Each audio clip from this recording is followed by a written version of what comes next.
You know that feeling when everything is going wrong, and you think, this can't get any worse? Well, I was wrong.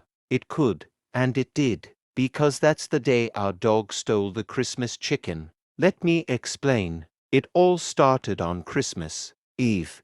We didn't have much growing up in our little village, but Christmas, that was special. My mom had been saving up for weeks to buy a proper chicken. Not just any chicken, the chicken. It was plump, juicy, and sitting in the kitchen, marinated with all the spices we could afford. The smell of garlic and ginger filled the air, and my little brother, Kofi, kept hovering around the pot. "Ma, when will it be ready?" he asked for the 100th time. My mom just gave him the look, the one that said, "Don't test me, child." Everything was perfect until it wasn't. We had a dog named Tim, a scruffy, sly little thing we got from my uncle. Him had one talent: stealing food. You could leave a pot of soup on the fire, blink, and it would disappear. But we thought we had him figured out. Mom had tied the chicken-covered pot with a lid and placed a big stone on top. "Let's see you outsmart this,"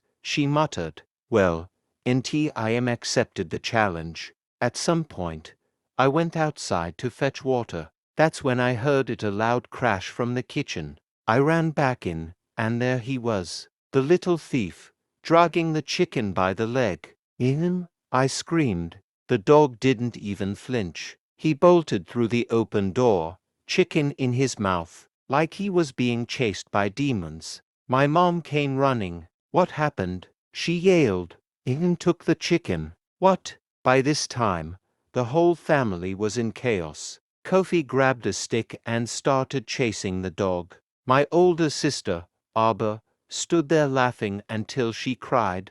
"We're doomed," she said. "Christmas is ruined." We all ran after Tim, shouting and clapping to scare him. But this dog was clever. He zigzagged through the compound, dodging every attempt to corner him. He ran into the neighbor's cassava farm, leaving a trail of paw prints and crushed plants. At some point, we thought we had him. Kofi cornered him by a pile of firewood. "Give it back, Tim," he yelled. But the dog looked him dead in the eye, wagged his tail, and swallowed a chunk of the chicken, right in front of us. "Oh no, you didn't," I muttered. The neighbors started gathering, laughing at the spectacle. A Christmas drama. One of them said, "This dog is a legend." By the time we caught Tim, the chicken was unrecognizable. Bones, feathers, and bits of spices were all over the place. My mom stood there, hands on her hips,